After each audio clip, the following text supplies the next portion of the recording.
Еврорадио.FM.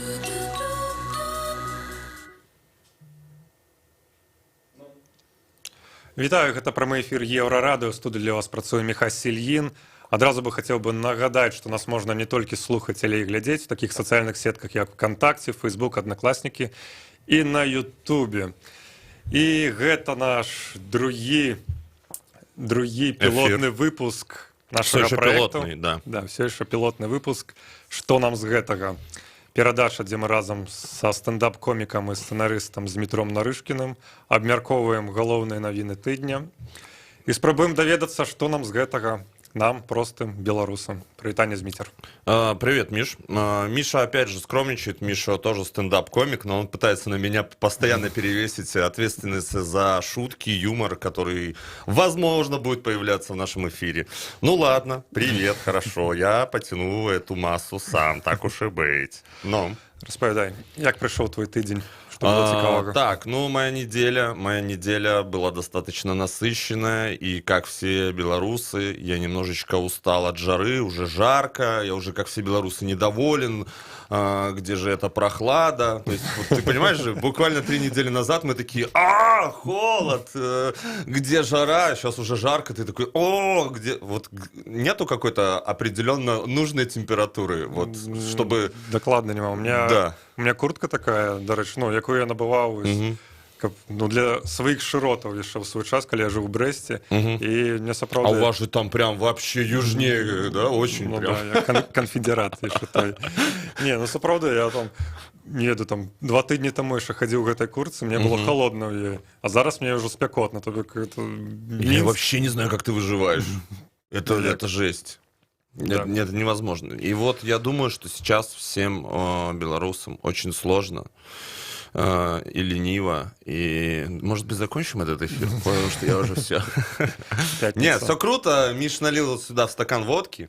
Нет, это шутка. На самом деле, это вода. Мало ли, Мининформ будет смотреть и такой, типа, они распивают на рабочем месте. Нет, не подписано, так что можешь распивать. Да?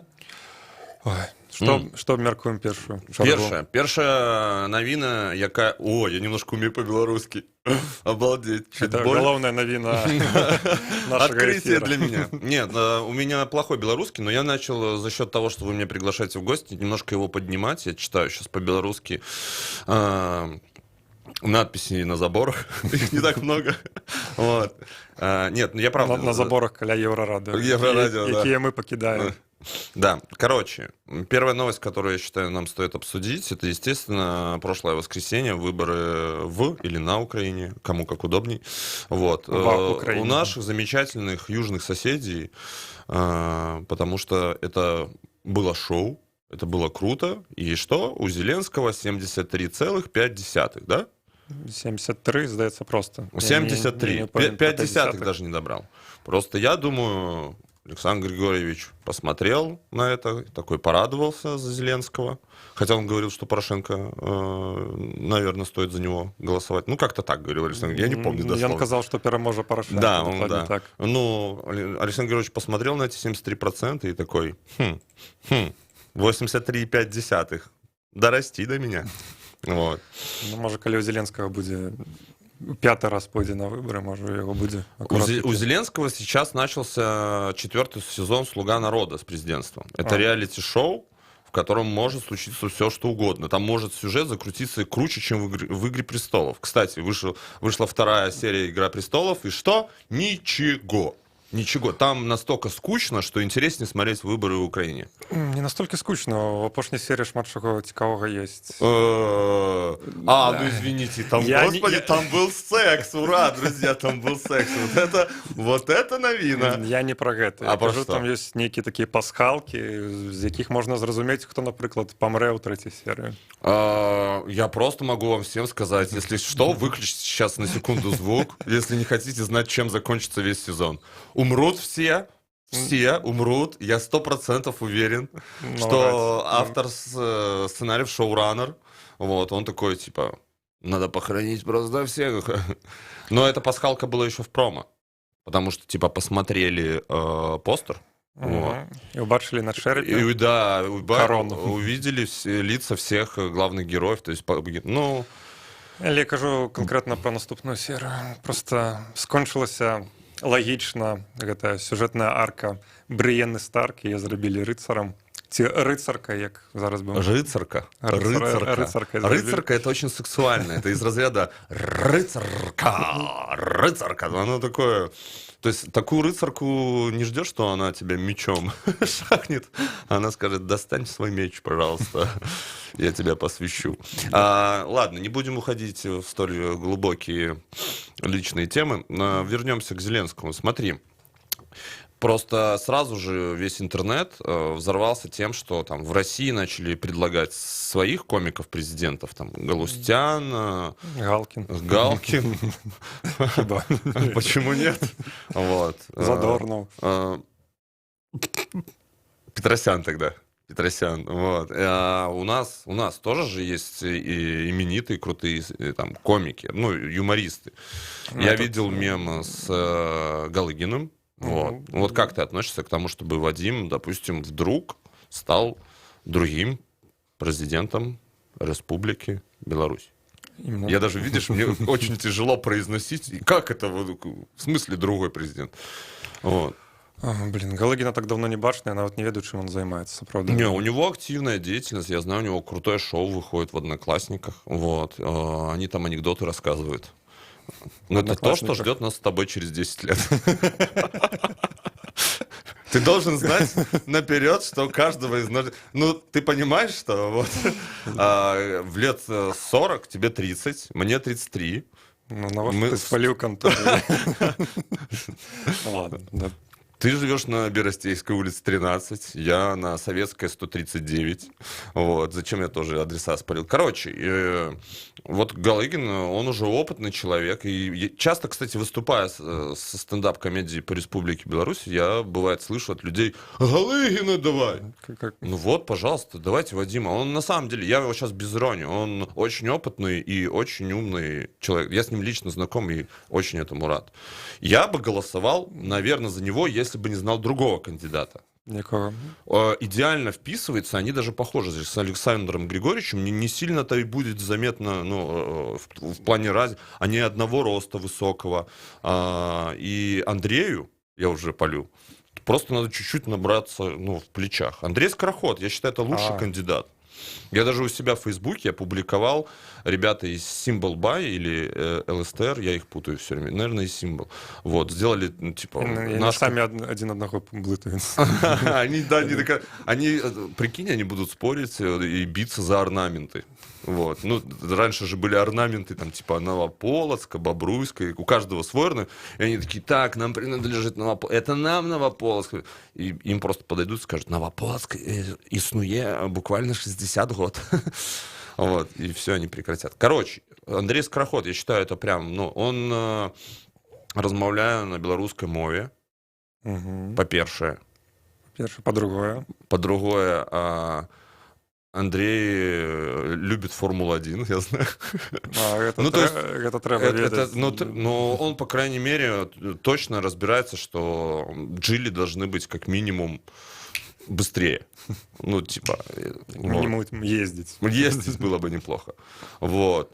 Ну и самое главное, он очень адекватный и переживает. Он со старых дорог, то есть он из глубинки, он знает, что надо обычным белорусам. Денег? Денег. Слушай, я, кажется, свою программу разработал. Ты пойдешь ко мне в штаб работать, если что? Штаб, глядишь, кем? Ну, я не знаю, можешь быть человеком, который переключает странички. По 500 будет? По 500? Да. Блин, ну я не знаю. Я вообще не знаю, как справиться с этой задачей. Она не решается 25 лет. Я не знаю, как решить задачу по 500. Там же надо вычесть, во-первых, налоги. Вот. Потом... Слушай, ну уже вычислили налоги, и ты мне уже должен. Это ты мне должен заплатить. Все так кажут. Третий кандидат еще есть. Ну и третий кандидат, ну, наверное, Вячеслав Комиссаренко. Ты на него намекаешь или кого? Насамрэч не. А? Насамрэч не. А як же, як его имя? Ты имеешь в виду... Евген Крыжановский. Да, Крыжановский, да. Ну, Вячеслава не будем упоминать, я думаю, ему неинтересно просто, типа, политика. Вот. А Крыжановский же, он баллотировался в президенты, у него есть даже опыт. Вот. Так. И мы чего-то его подзабыли. Но вот, кстати, если Вадим успешно делает в «Одноклассниках» шоу про анекдоты, то где Крыжиновский? Я знаю, что у Крыжиновского даже и театр не его уже, Христофор. Не его? Не его. Театр сатиры и юмора Христофора, да, не его. Ничего себе. Вот. Да, ну как-то так. Я к тому, что... А где, что с ним вообще? Может быть... Белорусский юморист, актер и главный режиссер Минского театра сатиры и юмора Христофор. Если не врет нам Википедия. Да я, слушай, я сейчас в Википедии на твоей страничке поправлю, что тебе не 30, а 49. Вот. Это же все очень легко. У тебя есть, кстати, страничка? Мне кажется, признание в Беларуси есть два способа. Уехать в соседнюю страну, добиться успеха, да? Или, сидя где-нибудь в Орше, завести себе страничку в Википедии, выдумать себе биографию и просто говорить, типа, я крутой. Крыжиновский, до речі, он сябра партии либерально-демократичной. Стоп, у нас есть еще партии, кроме одной? Серьезно? Может, нават отшивал такого человека, как... Серьезно? Есть еще партия какая? Либерально-демократическая? Да, Гайдукевич, я лидер, может, такую... Да, я знаю, да. Знаешь, в чем парадокс? У меня папа 2 раза был сенатором. Для меня это тоже открытие. Вот. Ну... Молодец, что я могу сказать? Как там у партии дела? Есть какие новости у партии? Давай просто продвинем их сейчас. Друзья, давайте поможем господину Крыжиновскому. Он на самом деле я тоже с ним знаком лично. Он очень приятный человек, безумно приятный. Серьезно? Серьезно, я тебе говорю. Я не про то, что он приятный человек, что ты с ним знакомый, я про это. Да, я знаком, да. Мы работали на проекте, вот, на УНТ, который назывался «Кухня».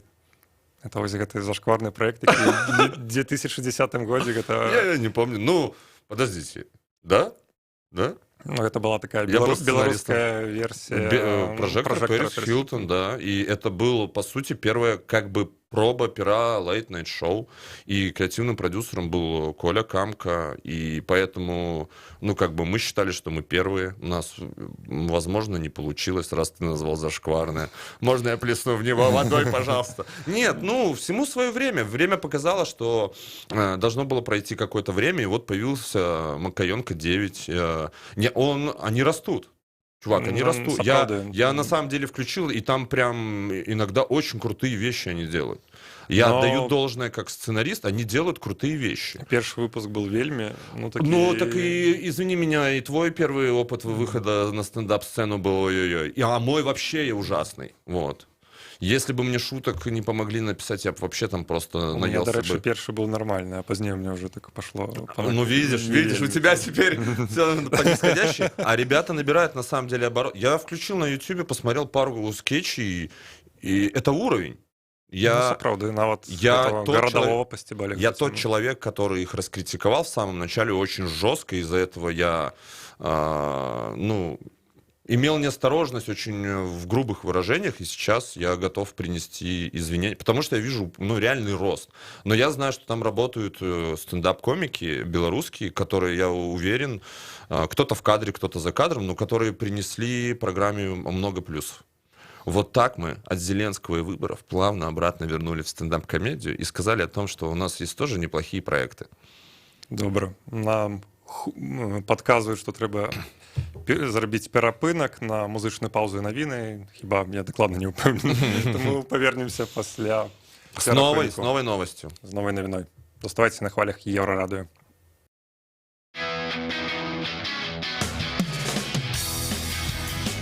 Еўрарадыё. Мы першае рок-радыё Беларусі. Самыя свежыя навіны і аналітыка, музыка і крытыка. Мы незалежная крыніца інфармацыі ў тваім рэальным жыцці і ў інтэрнэт-прасторы. 24 гадзіны на суткі нас можна знайсці на старонцы euradio.fm. Лаві нас на спадарожніку Астра 4А, 4,8 градусаў на ўсход. Еўрарадыё. Час ведаць, што адбываецца.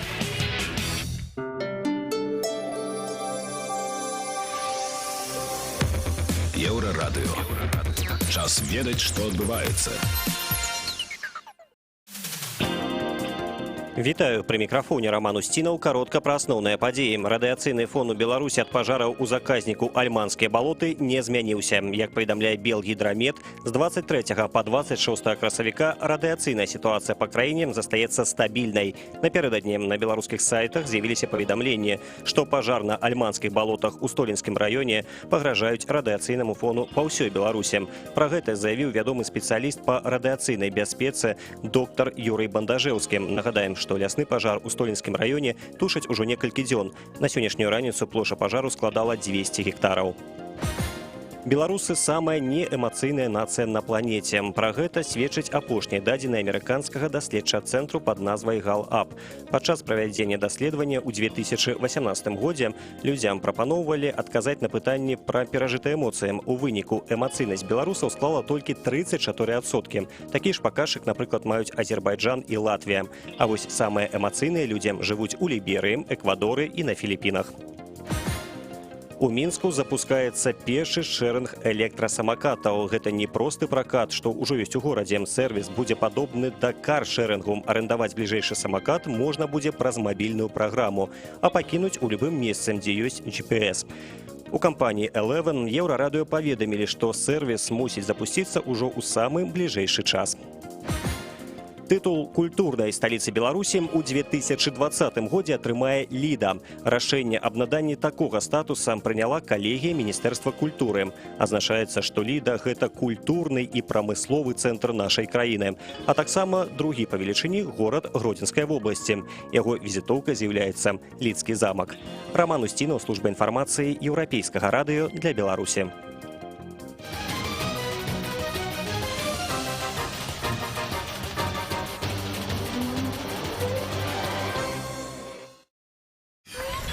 Еўрарадыё.фм. Зноў вітаю ў студыі Еўрарадыё. Гэта наш другі выпуск праекту «Што нам з гэтага?». Мы працягваем абмяркоўваць галоўныя навіны тыдня з нашым гостем, экспертом. Вы чувствуете, да, как на Мише вот просто вот эта жара вокруг нас, она прям откладывается. Он такой типа... Давайте быстрее попьем водички. Пожалуйста, ребята. Нехай хутчэй скончыцца пятніца. Да ладно. Дакладней пачнецца вечар пятніцы. Вечер пятницы и тут... Ты на шашлыки ездил? О, яшчэ не. Вот. Первые шашлыки, это вот как первая женщина. Давай, притягивай. Пробу надо снимать одному. То есть пока все там бегают, ты просто такой тихонечко. Он еще сыроватый, да, вот этот лучок, вот этот прям маринад надо вот тихонечко, немножко вот этого мясца. Вот. И потом на глисты провериться, на всякий случай. Простите меня, пожалуйста, за вот такие подробности. Но это жизнь, такая комедия, такая жизнь. Ну, что сейчас? Что у нас по новостям с твоей стороны? Что там случилось? Что у нас здарылася? Что? У Мінску з'явіўся кикшеринг. Кикшеринг. Это мячи, что ли, дают в аренду? Пинайте, пожалуйста, не то, что вы привыкли пинать, пинайте, пожалуйста, мячи. Это по аналогии с каршерингом. Кикшеринг — это аренда, хуткасная аренда самокатов, электросамокатов. Выглядаць гэта будзе наступным чынам. У тебя будзе мобильная пролада. Ты глядишь, где знаходится ближайший самокат. А может быть такое, что он двигается? Ну, ты типа даже видишь... Ну, как с машинами. Ты просто... Может быть. Я хочу этот, он черный, мне нравится черный цвет. Можно, но это будет как GTA. Отжал самокат. Отжал самокат и поехал. И у тебя одна звездочка белорусской милиции. Там такая сова злая, такая, типа, а ты нарушил порядок. Ну-ну. По мобільнай прыладзе будешь шукаць, дзе знаходіцца самокат паблізу з табой. Он можа быць там вогуле там за кутом твоего дома. Ты ідзеш, сядаеш на яго, уключаеш прыладу, едзеш, карыстаешься прыладай, пазней кидаешь недзе там на видном месте, у тебя списываются гроши и... Если я в Свисле чего кину, это считается, что я нормально расстался? Типа, ребят, ищите его там. Ну, то есть с машиной такая штука не прокатит, там стопудово ДПС, наш ГАИ, ДПС, я российских вспомнил, вот, наш ГАИ. А тут самокат кинул и типа, все, забирайте. Сколько стоит? Сама послуга? Да. 2 рублі гэта типа стартовый кошт, ты в любым выпадку заплатишь 2 рублей. Давай, подожди, давай считать в валюте. Доллар. Все сейчас сразу же вокруг перевели. И сюда ты нам тут рубль. Так, доллар. Пазней просто, ну як таксі, калі ты там замовляєш таксі, я не ведаю, на якім ты ездзіш, я там тое таксі, на якім я езжу, так. Я багаты журналіст Еўрарадыё, я толькі на таксі перасоўваюся. Маё таксі каштуе 4 рублі, ну, заўсёды замовіць. Ну, типа базовая. Так, тут 2 рубля, хорошо, выйгрышна.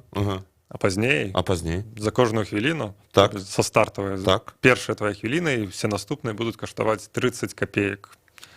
То бок, калі легкими математычнымі маімі здольнасцямі можна падлічыць, што 10 хвілін карыстання такім самакатам будзе каштаваць 5 рублёў.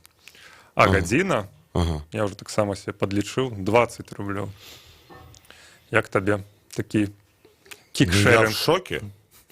Что это за цены? А, мы же в Беларуси, точно, я забыл. Здесь везде и часто необоснованно большие. Что это за цены? Я просто был осенью, жил и работал на проекте в Москве, и я был удивлен, ну, я снимал комнату на Садовом, и первый раз, когда я там прогуливался по Садовому, очень много людей ездили на этих электросамокатах, и в основном среди людей это были люди пенсионного возраста. Это классно смотрится, когда бабуля такая, хей, разгоняется и вот на этом самокате, тебя обгоняет. Ну, типа, почему нет? И это круто, значит, там это доступно. Ну, то есть я вряд ли думаю, что пенсионеры Москвы прям очень хорошо получают из пенсионного.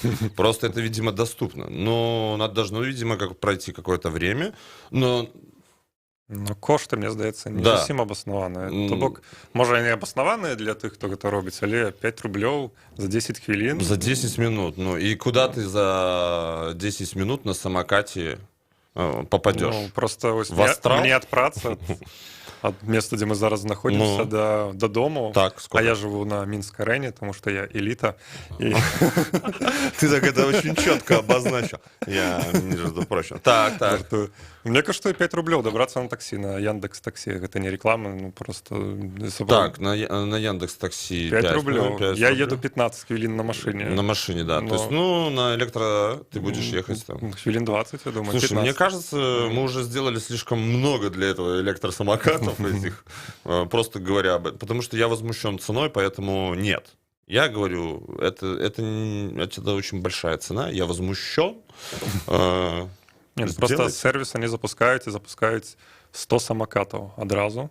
Яшчэ цягам нейкага бліжэйшага часу их будет 300 самокатов. Ну у них холодный расчет, естественно, на нашу айтишечку. У нас же все на айтишечку. У нас все сейчас под расчет на айти. Ну, пусть катаются, хорошо, удачи, я рад искренне.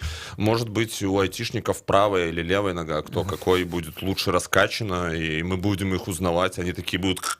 Ну, одна нога будет более сильнее двигаться. Да, и, типа, это чувак на самокате катается и может себе позволить. Он богатей. Во!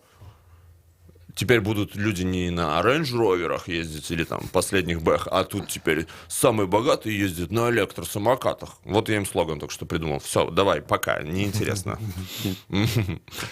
Так мы слили электросамокат. В никуда.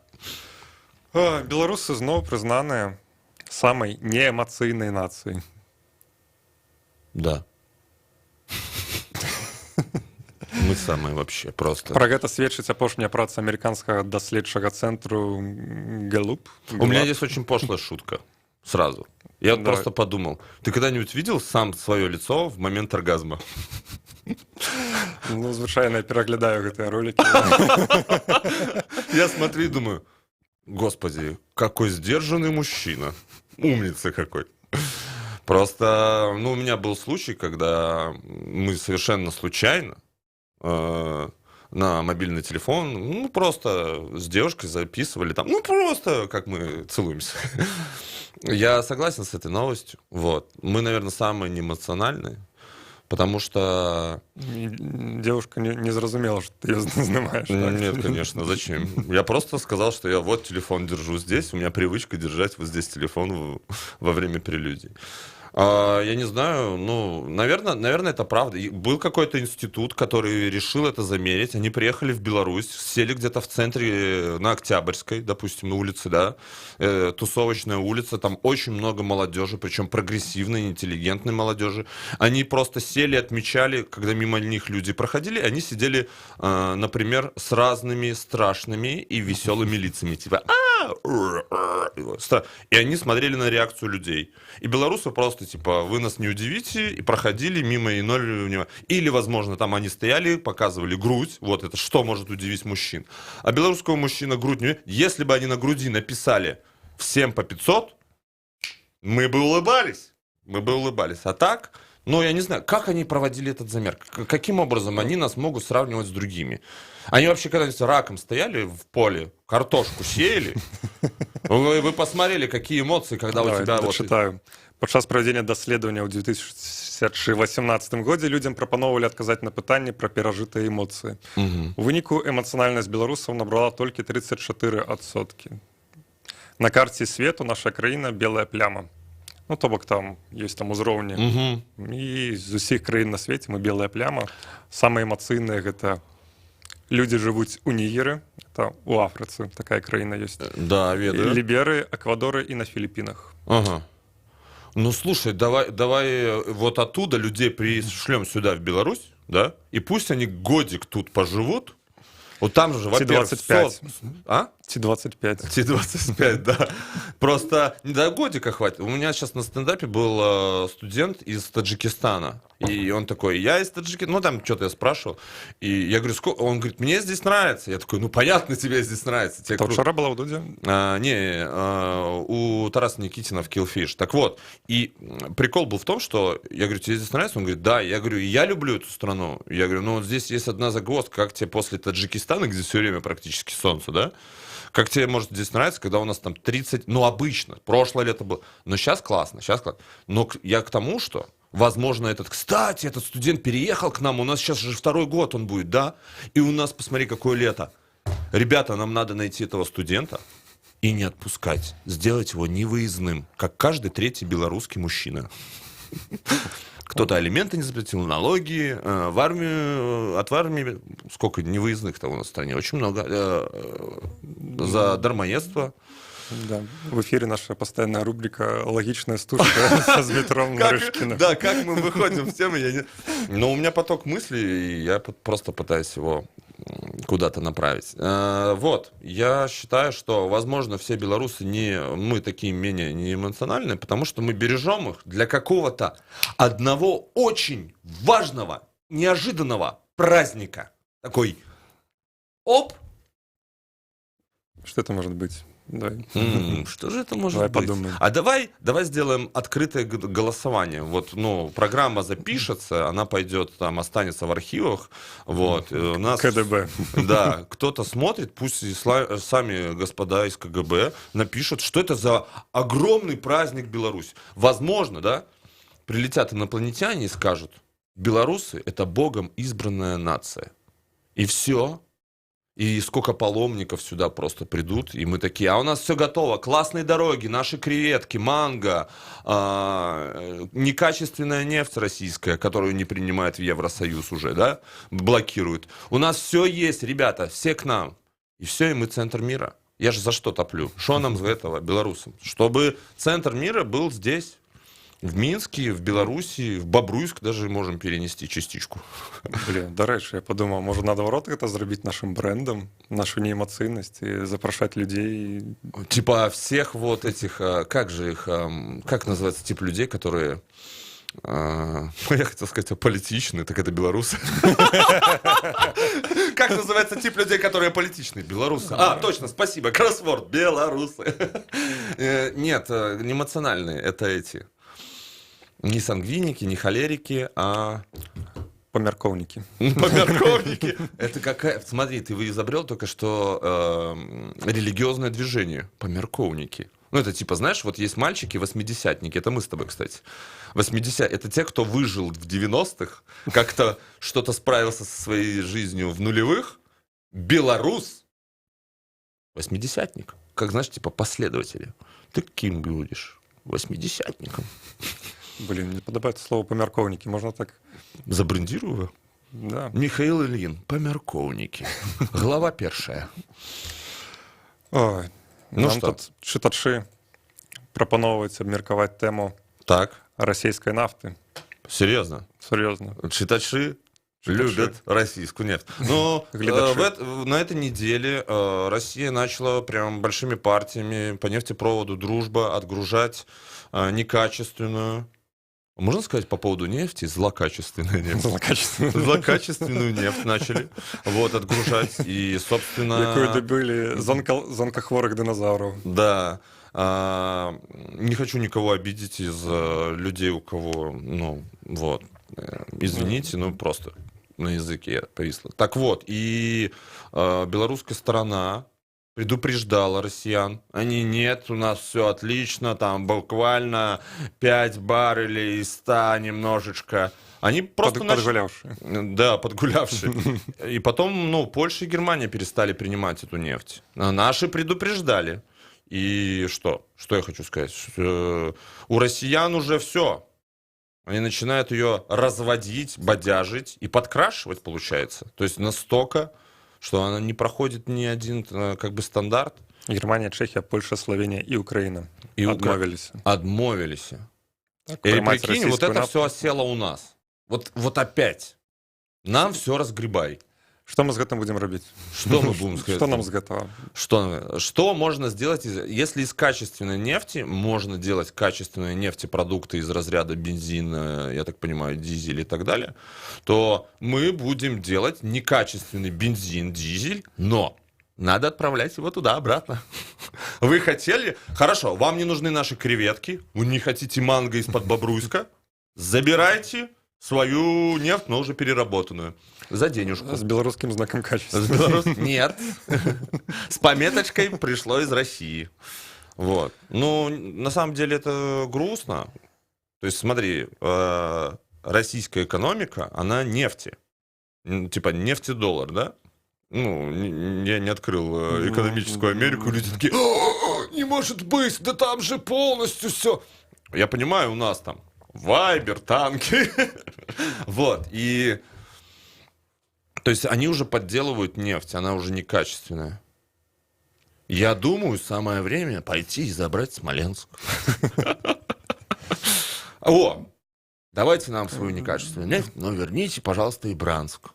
Я шучу. Нет, никакого возвращения, все должны быть при своих оставаться, друзья. Это всего лишь глупая шутка. Но... У нас активизовались глядачи. Пропонуйте ще одну новину. Какая? Ты бачив опошнюю фото Коли Лукашенко? Да, я видел, я у себя в Инстаграме выгрузил и в Фейсбуке. Значит, Александр Григорьевич и рядом Николай. Да. Дома у Александра Григорьевича побудовали барбершоп. Я прошу отметить, что Николаю сейчас, если не ошибаюсь, 14 или 15 лет. Но на фотографии он дальше отца, и он выше. И я хочу кушать то же самое, что Николай. И у меня есть, наверное, объяснение, когда Стивен Сигал приезжал в гости к Александру Григорьевичу, все же видели эту фотографию, где Стивен Сигал схватился руками за эту моркву и прям грыз ее. Стопудово что-то есть в морковке. То, что тебя делает здоровым таким. И я хочу отметить, без иронии, Коля выглядит потрясающе. Он реально крутая прическа, он подтянутый, лицо такое благородное. Давай подведем это, нам треба скончать. Эту новину подведем до того, что нам с этого простым белорусам. Красивые мужики у нас есть. Сапраўды, і на гэтай аптымістычнай ноце мы сканчаем наш другі пілотны выпуск. Заставайтеся на хвалях Еврорадио. Лайк, репост, в койот в воскресенье в 8 часов, крутой стендап. Кто будет, до речі? Будет Андрей Атлас. Это стендап-комик с ТНТ, резидент. Всіх запрошаем. Сустремся праз тыдзень. Побачимся. Пока.